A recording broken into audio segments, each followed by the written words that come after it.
자, 에베소서 1장 7절 8절. 신약 성경 311페이지입니다. 이는 그리스도 예수 안에서 우리에게 자비하심으로써 그 은혜의 지극히 풍성함을 오늘도 세대에 나타내려 하십니다. 너희는 그 은혜에 의하여 믿음으로 말미암아 구원을 받았으니 이것은 너희에게서 난 것이 아니요 하나님의 선물이라. 자, 여기 보면 우리가 구원받는 것은 믿음에 비롯된다는 것은 우리 너무도 많이 들어서 잘 알고 있고요. 이 믿음이라는 것이 선물이라고 이렇게 말을 하고 있어요. 그런데 이제 저는 저 자신을 포함해서 우리 모두가 하나님으로 받은 이 선물의 크기가 어떤 건지 이 감이 좀 옵니까? 저는 감이 안 와요, 사실은. 왜냐하면 저는 이 선물을 온전히 알면 제가 아마 기절해서 혼절해서 아마 여기 있지를 못할 것 같아요. 아마 이 크기도 결국에는 우리의 어떤 하나님 앞에 그 선물을 감당할 정도 크기만큼 아마 보여줄 거라고 봐요. 자, 우리 어린아이한테 다 초등학교 가기 전 어린아이 한 5살, 7살 요런 되는 애한테 BMW 이런 차 700 시리즈 이런 거 갖다 이렇게 딱 안겨주면은 얘가 어떻게 할 것 같아요? 네? 이게 선물이라고 여길까요? 못 여기겠죠. 그죠? 걔들한테는 자기 발로 이렇게 밀고 다닐 수 있는 자전거 하나가 제일 좋은 선물이지 절대 BMW가 선물이 될 수가 없어요. 이와 같아요. 우리가 하나님께서 우리에게 베풀어준 이 선물은 우리가 가능하기가 어려워요. 그래서 우리 요 에베소서 요 뒤에 3장에 보면 왜 너희는 지식에 넘치는 우리 인간의 지식에 넘치는 하나님의 사랑이라고 이야기하고 그 깊이와 넓이와 폭과 이렇게 그걸 한번 알아보라고 알기를 원한다고 그러죠. 그렇죠. 그러니까 우리가 하나님을 알고 있는 거는 어째 보면 5살 난 아이가 하나님에게 받은 뭔가 선물을 가지고 막 이거 좋아서 이렇게 하고 있는 거일지도 몰라요. 근데 이제 그 선물이라는 거는 그러니까 그 나이에 맞게 합당한 게 주어질 때 이제 이게 참 선물이라고 이제 이렇게 인식이 되어지고 그걸로서 이제 이렇게 기뻐할 수가 있어요. 그러니까 이제 우리가 여기에서 우리가 하나님이 우리에게 베풀어 주는 선물이 어떤 거다라고 이렇게 할 때 그것이 완전히 감이 안 올 수도 있고 왜냐하면 하나님의 사랑에는 반드시 뭐냐면 좋은 것만 이렇게 자꾸 이렇게 갖다 앵기는 하나님이 아니란 말이에요. 뭐냐면 하나님은 농부라고 그러죠. 포도원 이 요한복음 15장 보면 아버지는 농부라고 그러죠. 그러면 가지 열매 맺지 않을 것 같은 가지를 잘라버리죠. 그럼 그 잘리면은 반드시 잘리는 사람으로서는 그 고통이 오겠죠. 그러니까 하나님은 그렇게 일을 하기 때문에 무조건 우리는 사랑의 하나님으로 알면은 하나님을 크게 오해하는 거죠. 하나님의 가장 대표성은 오히려 사랑의 하나님보다 거룩한 하나님이에요. 거룩한 하나님이라는 것은 흠과 결이 있는 그자들에게는 함께 할 수가 없단 말이에요. 그런 것처럼 또 그분은 또 하나의 공의의 하나님이에요. 그래서 우리가 하나님에 대해서 알 때 순하게 우리 아가서를 배우면서 이제 앞으로도 가겠지만 그 술람이 여인을 이렇게 다듬어가는 참 여인으로 이렇게 다듬어가는 그런 여정들을 이렇게 말씀 나눌 텐데 그 과정에는 술람이 여인도 아프고 또 솔로몬도 아파서 막 이렇게 해줬으면 좋겠는데 내 마음을 좀 알아줬으면 좋겠는데 이런 어떤 안타까운 그런 것들이 그래서 상사병 나고 막 이러죠. 그런 것처럼 그런 시간이 있어요. 근데 여기에 보면은 그 선물이 뭐냐면 믿음이라고 그래요. 그럼 우리 도대체 믿음은 어떤 걸 믿는 거예요? 이 믿음이라고 우리가 흔히 뭐이 믿음으로 우리 구원 얻는다고 할 때 이 믿음에 대해서 워낙 많이 들어가지고 그래 뭐 구원은 믿음으로 얻는 것이 이거 모르는 사람은 없어요. 그럼 뭘 믿어야 되는 거예요? 정확하게 말씀드리면 하나님이 지금까지 하신 일을 알고 그걸 믿어야 되는 거예요. 그러니까 그걸 알지 못하면 믿는 게 그냥 좋은 거 줬대, 뭐 이렇게 했대 이런 식으로 이렇게 아는 거고 그분이 하신 일을 정확하게 알고 앞으로 우리에게 해줄 일까지 믿는 것이 참 믿음이에요. 그러니까 그분이 우리에게 어떤 약속을 하셨느냐. 그러면 여기에서 선물이라고 하는데 성경에서 선물이라는 것이 많이 이제 신약 성경에도 계속 선물에 대한 이야기가 나와요. 베드로전서 2장 38절에 보면 너희들이 회개하고 죄 사함을 받으면 너희들이 성령을 선물로 받을 것이다 이렇게 말도 하고 있어요. 그러니까 선물의 가장 좋은 선물은 뭐냐면 성령이에요. 성령.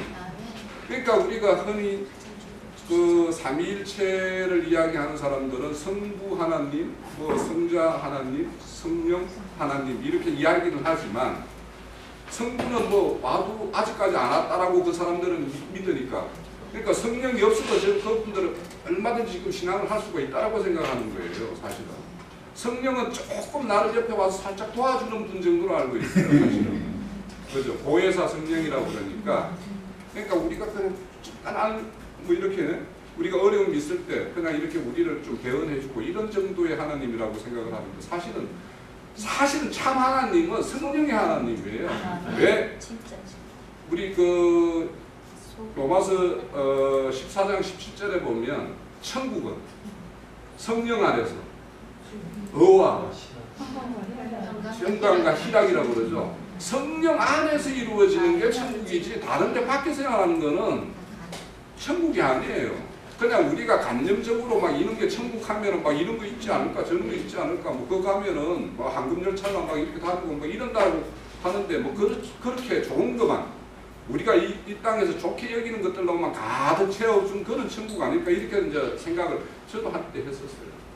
왜냐하면 천국 갔다 온 사람들이 그런 감정을 한 걸 난 들었거든요.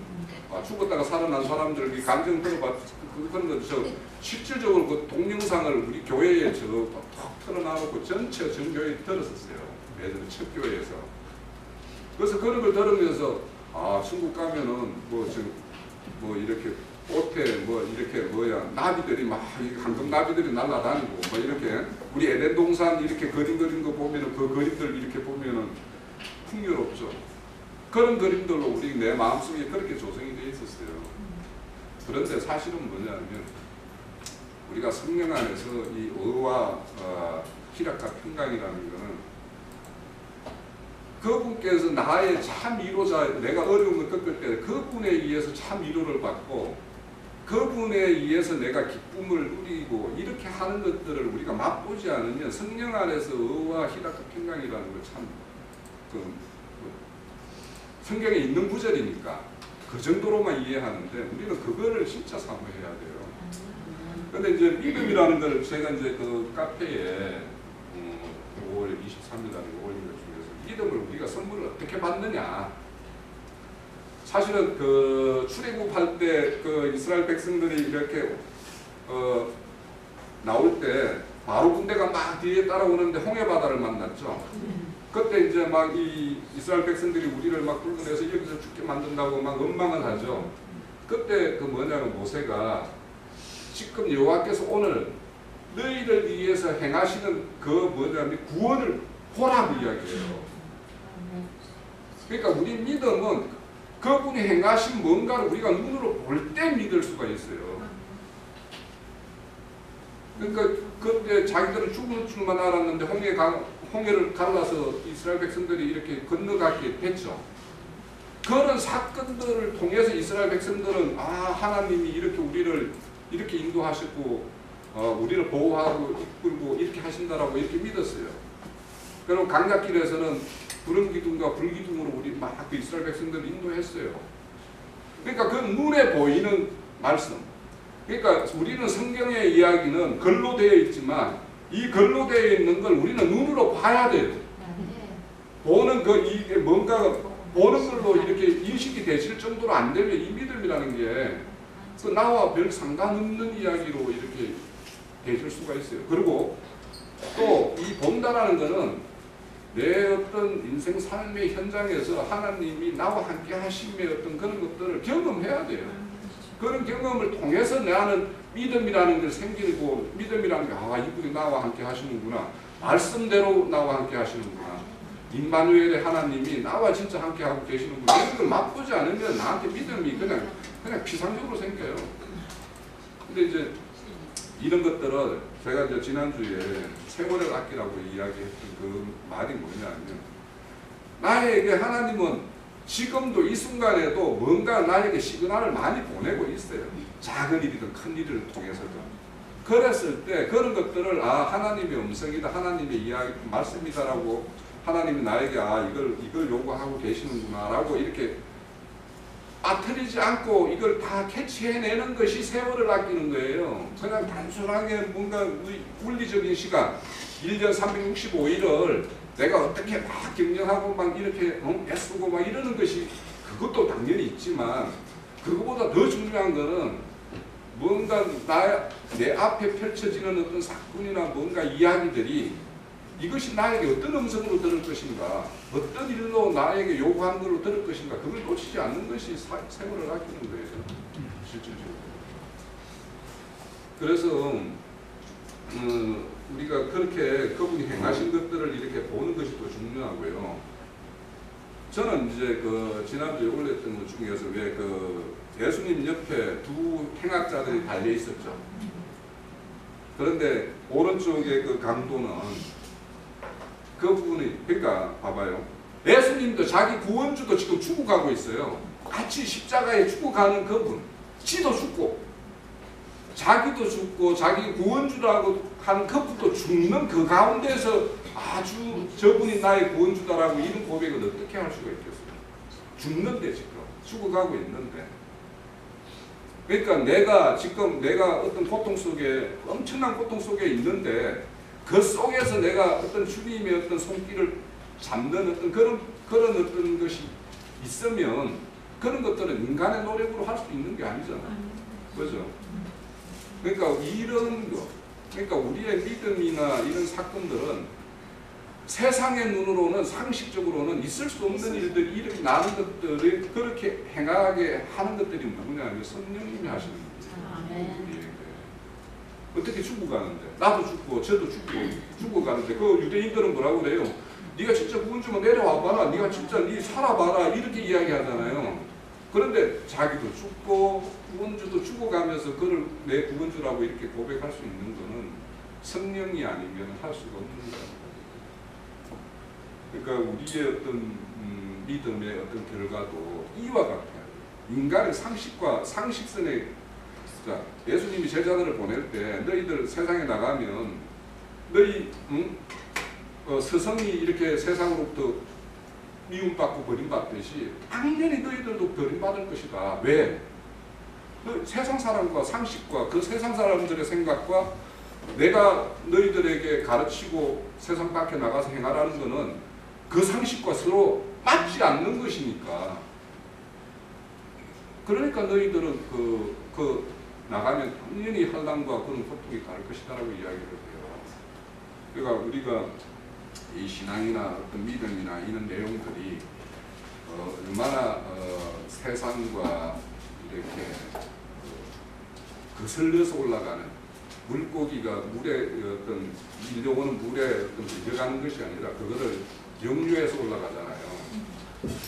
그런 것처럼 우리가 세상의 어떤 시류와 얼마나 이렇게 역류해서 내가 그런 걸음들을 이렇게 옮겨가고 있는가, 이것들을 보면 내 신앙이 그런 대로 바른 대로 가고 있는가 아닌가, 이것이 거기에서 증명이 돼요.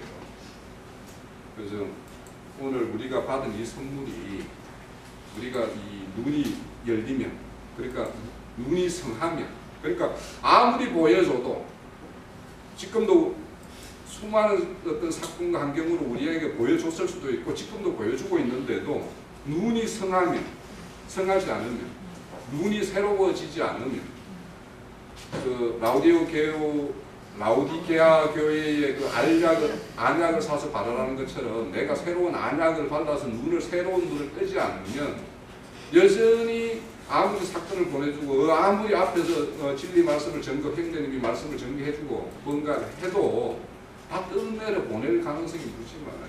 그러면 세월을 아끼는 게 아니에요. 여기 백날이 와 앉아있어요.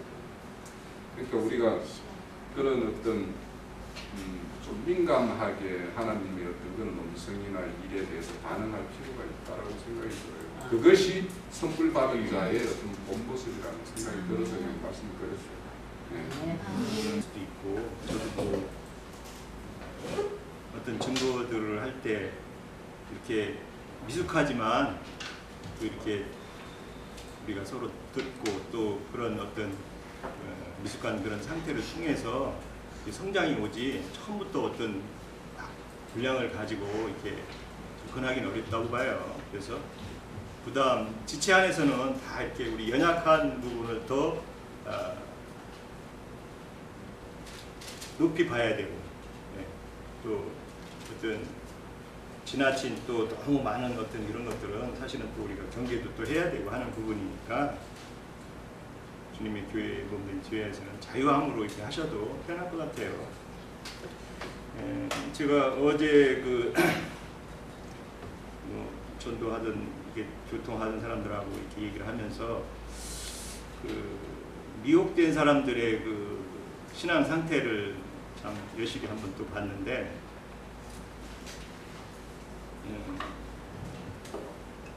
그래서 한번 말씀을 보겠습니다. 말씀 전에 나영재님하고 마태복음 했는데, 마태복음 7장 13절에서 15절.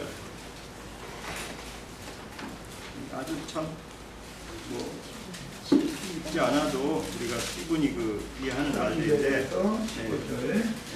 좁은 문으로 들어가라. 멸망으로 인도하는 문은 크고 그 길이 넓어 그리로 들어가는 자가 많고, 생명으로 인도하는 문은 좁고 길이 협착하여 찾는 자가 적으니라. 15절까지요. 거짓 선지자를 삼가라. 양을 들고 너희에게 나오나 속에는 노략질하는 길이라. 저도 처음에 이 글을 읽을 때 양의 옷을 입고 너희에게 나온다 해가지고 참 아주 충격이었었어요. 양의 옷을 입었다고 하면은 예수님이 양이잖아요. 양으로 예표되는데 거짓 선지자들이 양의 옷을 입고 나온다는 거예요. 예, 그 예수님을 이름을 빌려서 어떤 거짓 선지자들이 나온다는 거죠. 선지자들, 선지자 노릇을 하고, 그런데 그 속에는 노략질하는 이리가 들어있다는 거예요. 그 중심에는. 그러면 지금 예수님의 뭐 자칭 보혜사라고 하는 사람들이나 또 뭐 자기 시를 받아야 뭐 원자 시를 받는다는 사람들이나 이런 사람들이 다 예수님 이름으로 하잖아요. 하나님 이름으로 하고. 그런데 이 특색은 보면은 육신 구원을 그렇게 갖고 있어요.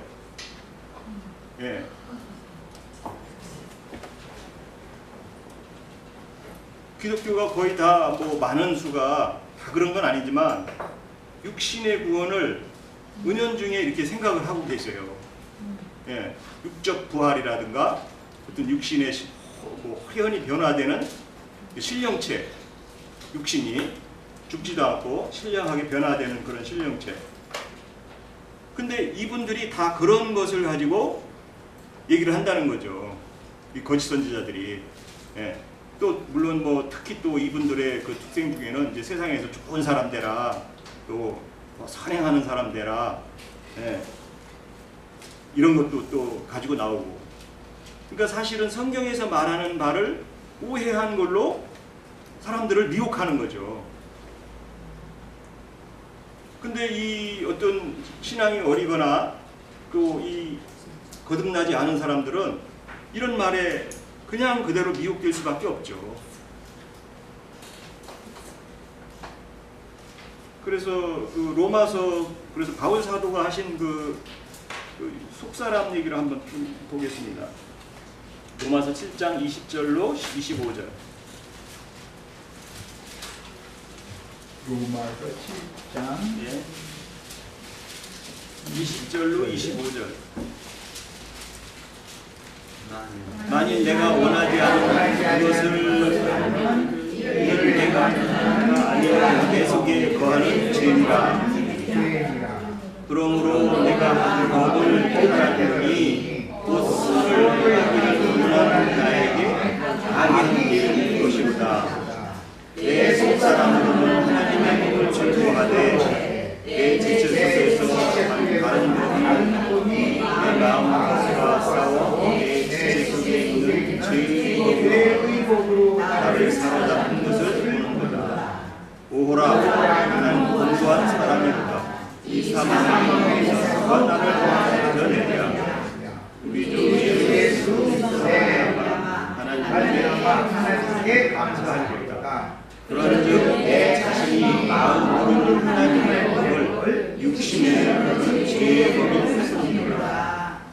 바울 사도가 여기서 단언하는 것은 육신은 무슨 법을 섬기다죠? 네, 죄의 법만이 생길 수가 없어요. 근데 육신으로 하나님께 영광을 돌린다고 저렇게 거룩한 사람, 선한 사람, 아까 나영재님이 증거했듯이 외형만 이렇게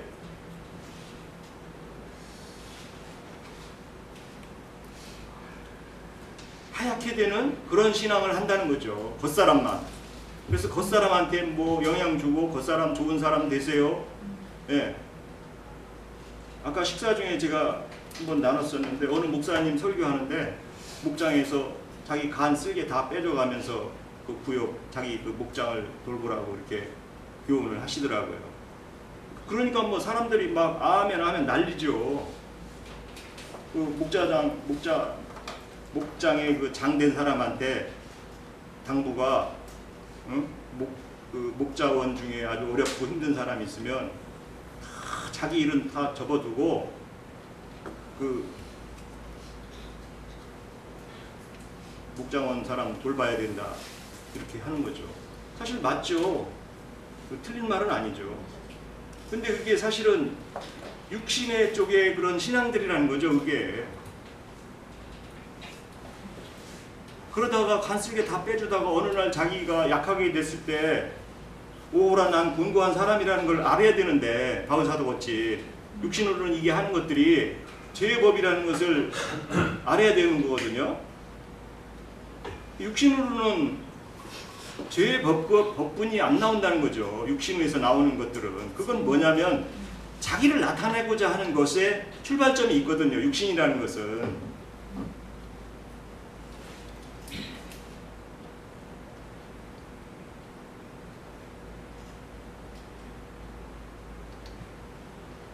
그래서 주님이 주시는 성령의 법이 속사람에게 적용돼서 말씀으로 깨달은 하나님의 신령한 법들을 우리가 은혜의 법을 선포하려면은 성령이 오면은 말씀을 깨달아서 말씀을 하나님의 진리의 말씀으로 본인도 진리로 깨달아야 되고 진리의 말씀으로 깨달아서 하늘의 신령한 것들이 내 안에 채워져야지, 내 속성에 채워져야지 그것이 자연스럽게 나오는 성령의 법에 감동된 사람이죠.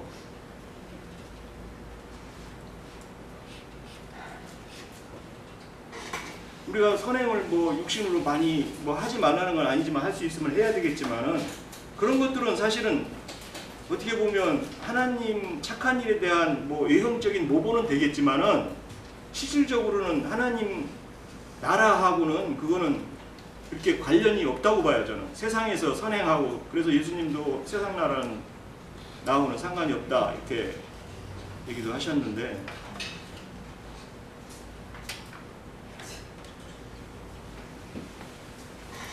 바울 사도님이 이 육신에 있는 그 죄성을 혈과 육에 있는 죄성을 이렇게 철저히 아시고 그 가말리엘 학파에서 배운 신학 그 율법들을 궁극적으로 그것으로 온전함으로 나아가다가 그것의 헛됨을 알고 주님의 그 한낮의 빛을 알고 다시 그것을 다 쓰레기로 배설했다 이렇게 이제 얘기를 하시면서 그 육신의 그 율법이라는 것도 결국은 나의 그 죄성을 알게 하는 하나의 도구라는 것으로 이렇게 말씀을 맺어가는데, 그래서 우리가 육신에 있는 이런 그 실수나 육신의 죄들은 우리가 정죄할 수 없는 거예요, 사실은. 예. 그런 하나의 과정 중에 육신이라는 것은 과정 중에 장막으로 우리한테 이게 작동하는 거기 때문에, 그래서 그 육신의 죄들은 결코 정죄할 수 없다고 그러잖아요. 육신의 죄들은. 그렇다고 뭐 정죄 받을 수 없다니까 뭐 아무렇게나 막 살아라 이런 거는 아니겠지만, 예. 서로 실수를 하고 또 뭐 실패를 하더라도 육신의 일들은 그것은 우리 정죄할 일이 아니고, 사실은 성령의 법을, 성경의 질서에 있는 법도 진리를 허투루뜨리거나 진리의 법을 어기는 것들을 엄히해야 되고 경계해야 된다는 거죠. 성경을 변개시키고 잘못 가르치고 성령의 질서대로 이해한 진리의 말씀들을 거역하는 것들이 육신에서 나오기 때문에, 육신의 생각에서 나오기 때문에 그런 것이 큰 죄지, 육신에서 생활 속에서 나오는 것들은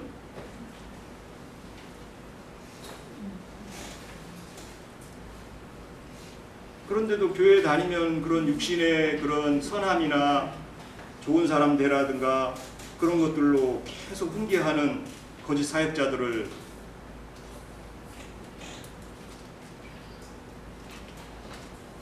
말씀을 변개시키고 또 말씀을 다른 길로 주님의 뜻대 성경에서 말하는 궁극적인 성령의 이 진리를 통해서 이해해야 될 모든 일들을 방해하고 굳게 하고 빗나가게 하는 일들이 정말 얼마나 큰 죄악인 줄을 사역자들은 알아야 될 것입니다. 근데 이 선물을 받으면은 당연히 대가가 따라야 된다는 거. 근데 그 선물은 뭐냐면 믿음이에요. 하나님한테 받은 선물은 믿음. 그 믿음을 받아야 우리가 주님을 따라가는데 합당하게 살 수도 있고 따라갈 수밖에 없다는 걸 저는 그렇게 받았어요. 왜냐하면 히브리서 11장에서 보면 믿음으로 이삭은, 아브라함은 이삭을 드렸고, 그 쫙 나오면서 11장에 보면은 모세가 바로의 공들을 그거 하나 봤으면 좋겠어요. 11장에 24절이요. 11장 24절.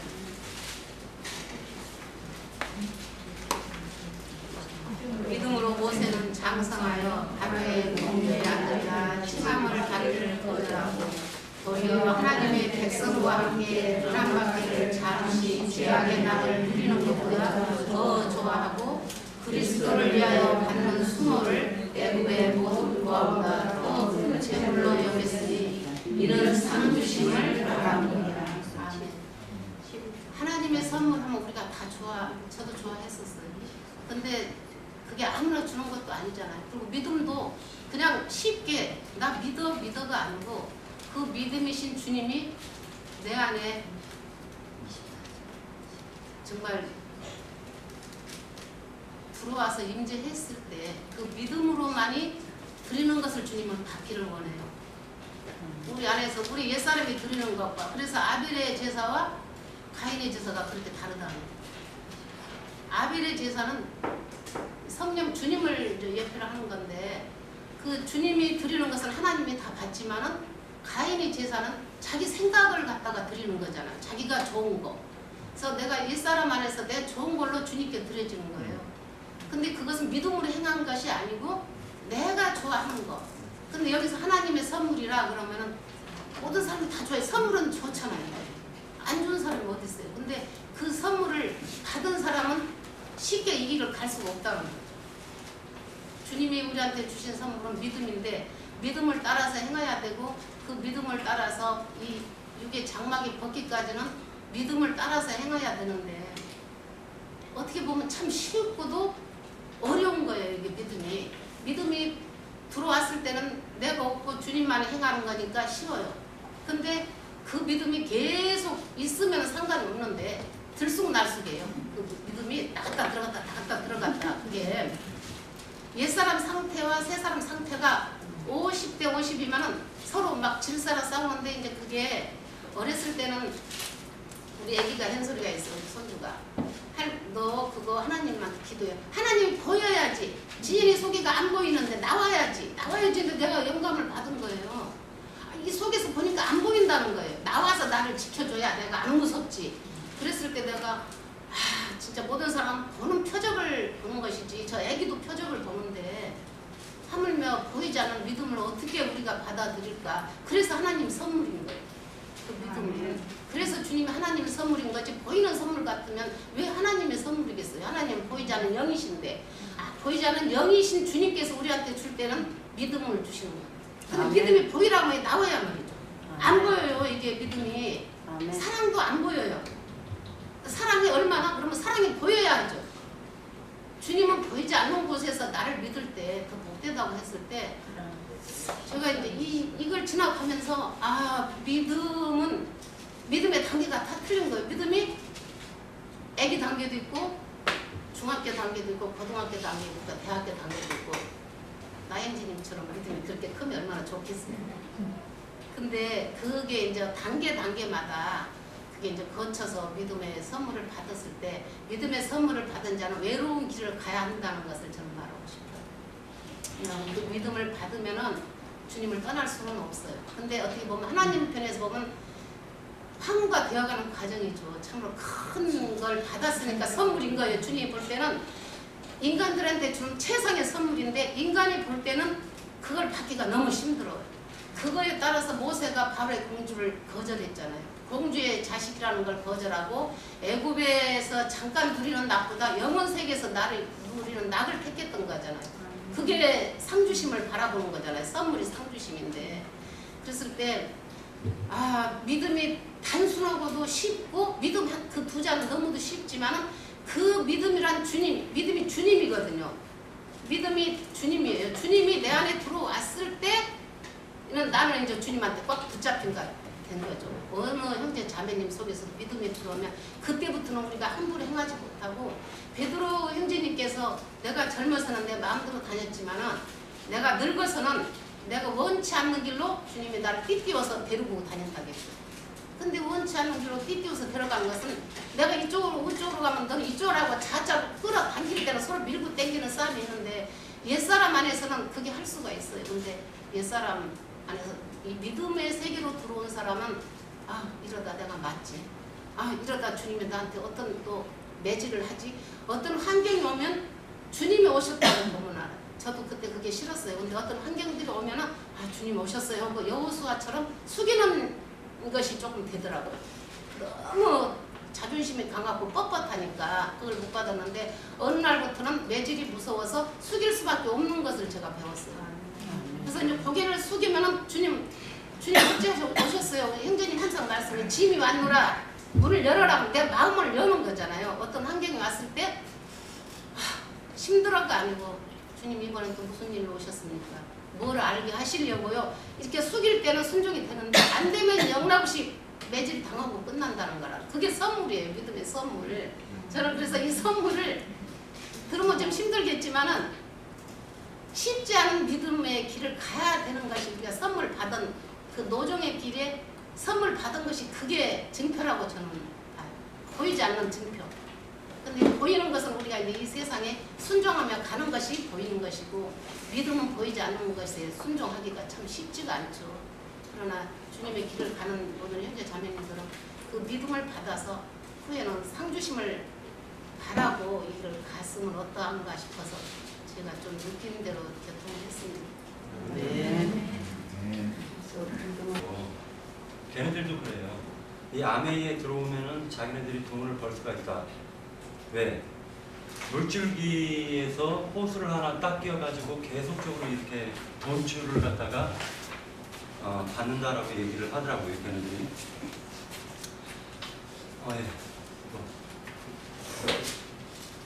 그러다 보니까 이 전도를 갖다 이렇게 하다 보면은 때로는 설득이 안 되면 지칠 수가 있어요. 오늘 주제가 믿음인 것 같은데 믿음을 갖다가 저는 어떻게 생각을 하냐면 구약과 신약은 약속의 언약의 책이고 약속의 책이라고 해요.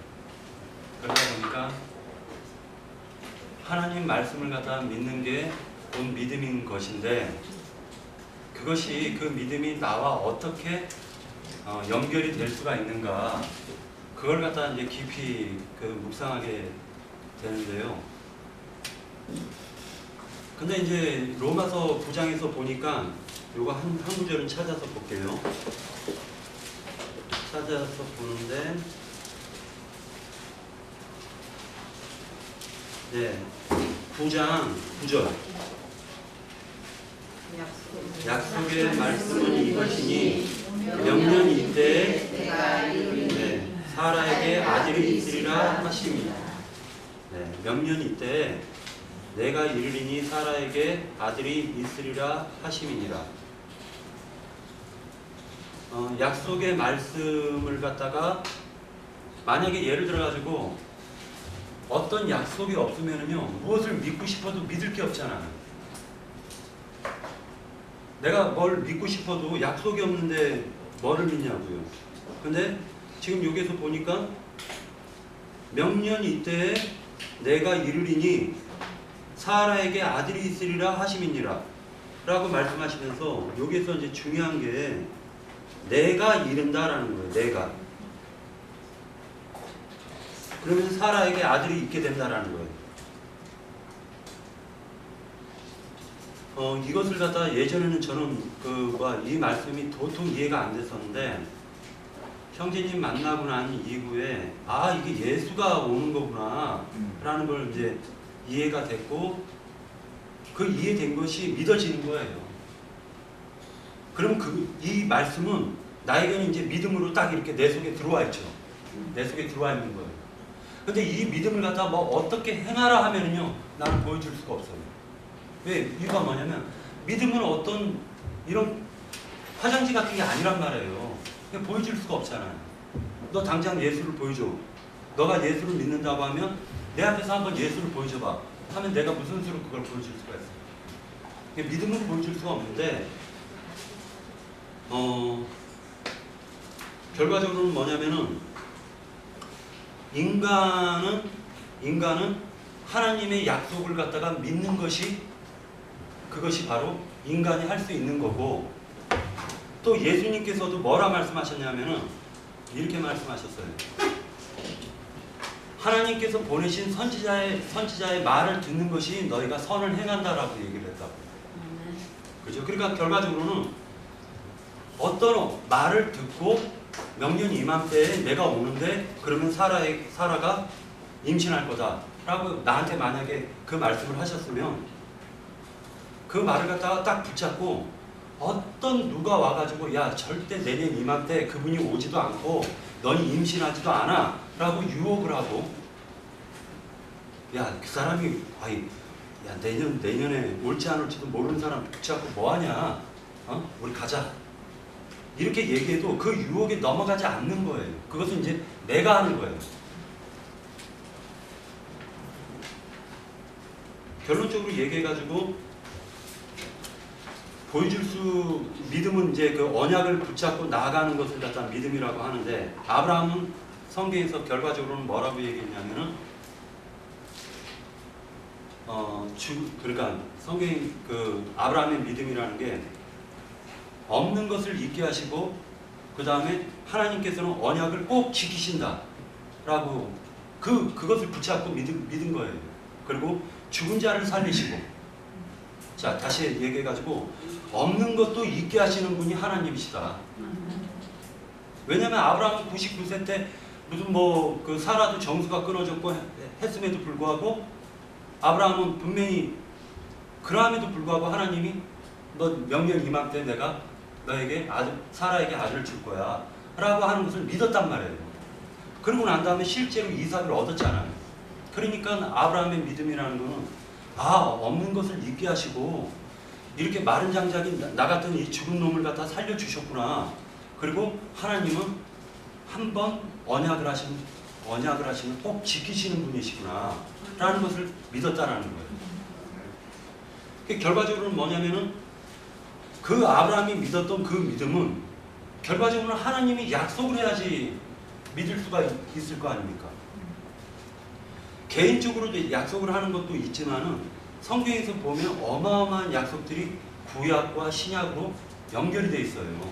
구약의 옛날 약속과 새로운 약속들이 계속 연결이 되어 있다 보니까 이 믿음이 많고 적구라는 것은 얼마만큼 내가 많은 약속을 하나님께 이 성경을 통해서 얻었는가. 그러면 많은 약속을 얻으면 믿음이 그만큼 많아질 것이고 적게 얻으면 믿음이 그만큼 적어질 거라는 거죠. 그러니까 결과적으로는 제가 봤을 때는 이 성경에서 아라고 하면 그 아가 천하 없어도 아예요. 성경에서는 어라고 하면 천하 없어도 어예요. 근데 이 말씀을 갖다가 이 혼잡하게 만드는 자들이 있단 말이에요. 그러다 보니까 우리가 깨닫지 못하는 거예요. 말씀을 갖다가 혼잡하게 만드는 자가 있으니까. 그러다 보니까 여기에서도 보면 분명히 하나님께서는 명년 이때에 내가 이르리니 사라에게 아들이 있으리라 하면은 이건 천하 없어도 하나님이 이 약속을 꼭 지키신다라고 믿는 것이 우리 그 믿는 그리스도인의 사람으로서 할 수 있는 그것만이 신실한 것이 아닌가라는 생각을 가졌어요. 네. 여기에 그 하나님의 선물이라고 하는 그 선물이라는 말 자체가 뭐냐면 재물이에요, 재물. 그러니까 우리는 믿음이라는 것이 하나님에게 우리가 가지고 가야 될, 하나님에게 올려드려야 될 그 재물이란 말이에요.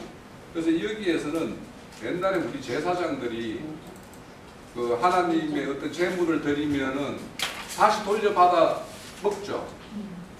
성물과 지성물을 제사장들은 받아 먹잖아요. 여기에서 말하는 이 성물이라는 하나님의, 그러니까 이 에베소서 2장 8절에서 말하는 것은 바로 우리가 돌려받는, 그러니까 제사장들이 죄를 드리고 돌려받아 먹는 지성물과 똑같은 거예요, 여기가. 그래서 이 믿음이라는 것은 바로 지성물이에요. 그러니까 가장 하나님이 우리에게 주고 싶고 우리가 하늘의 떡으로서 우리에게 돌려주고 싶은 것이 이 선물인데, 이게 뭐냐면 바로 믿음이라는 거예요. 그래서 로마서 1장 17절에 보면 믿음으로 믿음에 이르게 한다라고 하죠. 그 앞에 있는 그 믿음이 뭐예요? 예수님의 믿음이죠.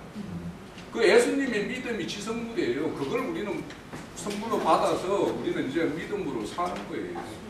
그걸 말하는 것이 에베소서 2장 8절이라고 저는 그렇게 해석을 하고 있어요. 멋있다. 우리가 원래 죄인이는데 이제 죄가 상하가 없어졌다.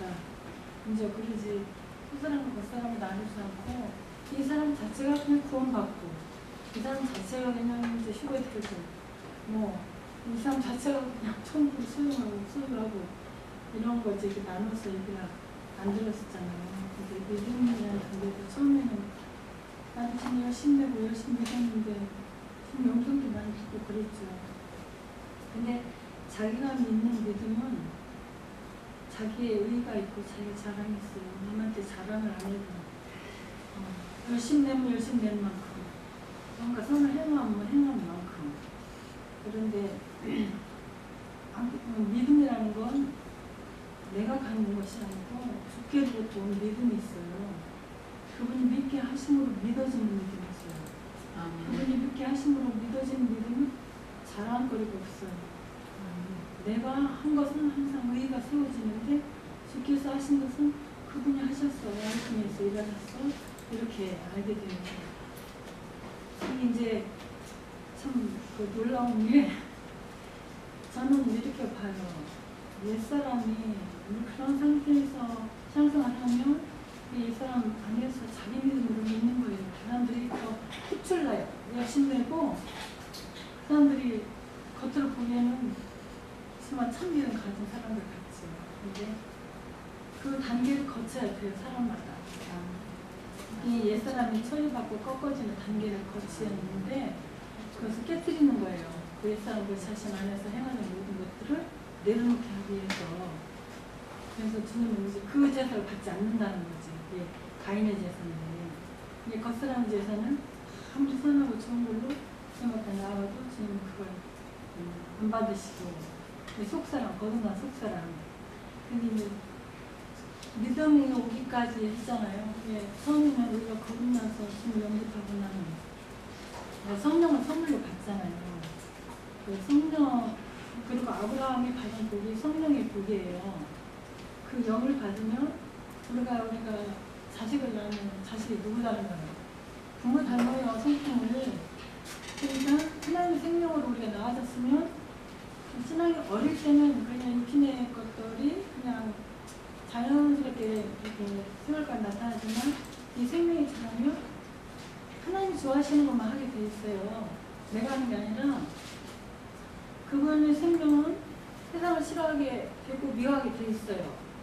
그래서 주님의 것을 좋아하고 주님의 원하시는 물을 나도 같이 원하게 되고 그게 닮는 거예요. 생명 유지거든요. 그래서 주께로부터 온 그 믿음이 참 믿음이지 내가 열심히 하는 거 끝나야 되는데 그 끝나는 그 과정이 그 자아처리라고 저는 보거든요. 옛사람이 처리되지 않으면 여전히 옛사람을 행하게 돼 있어요. 이제 그런 생명이 성숙에 나타나는 거죠. 어린아이 때는 육체로는 분별이 없어요. 그리스도의 생명을 받았다 해도 분별 없이 그냥 내가 습관적으로 하나를 하다가 이제 주님이 택을 걸죠. 우리가 간섭을 하시는 거예요. 그런 것을 옳게 받아주지 않고 하면서 나의 것은 내려놓게 하고 주님의 것으로 이제 생명이 돼서 이제 생명을 살게 하는 그런 과정들이 있어요. 다.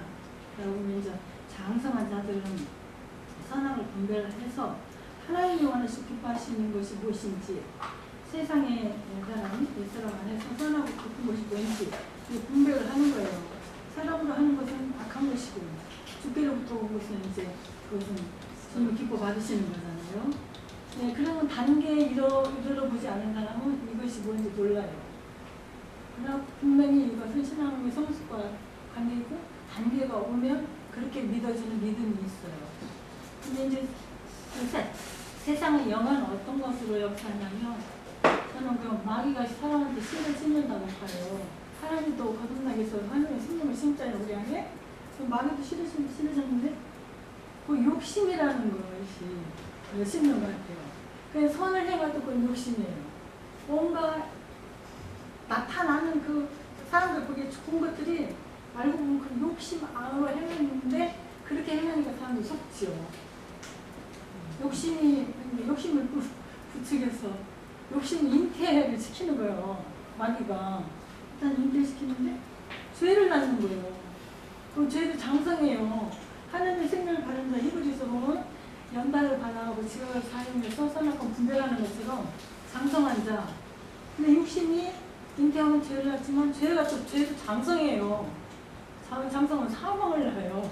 그러니까 이제 이렇게 갈라지는데 그게 이제 세상 사람과 우리로 나누는 게 아니라 같은 그리스도인인데 옛사람 안에는 그 욕심이라는 것이 있는데 사단은 그걸 부추겨서 선을 해도 또 그 욕심을 부추겨서 하게 하는 그 생명이 마귀의 생명이에요.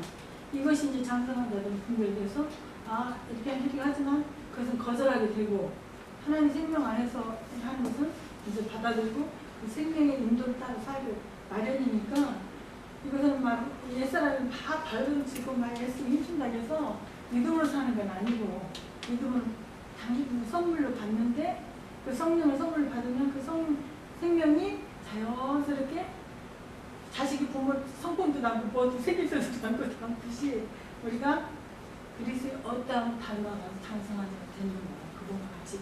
그래서 똑같이 되리라 하는 것이 나중 결과적으로 그렇게 된다고 보고 있어요. 저는.